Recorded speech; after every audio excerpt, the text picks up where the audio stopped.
Sasa Lubango, ukitazama kwa miaka 10 ijayo, pengine kwa mtu ambaye atakuwa hana uelewa wa tehama, unamuona wapi kwenye ushindani wa ajira, lakini hata maisha tu ya kawaida ya binadamu?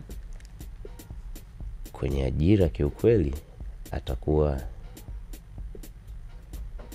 hawezi kupata ajira. Kwa nini?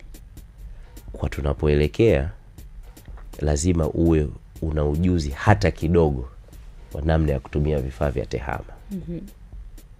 Bila kuwa nacho hicho, kwa miaka 10 tunayoenda huwezi ukawa una nani ya kupata ajira.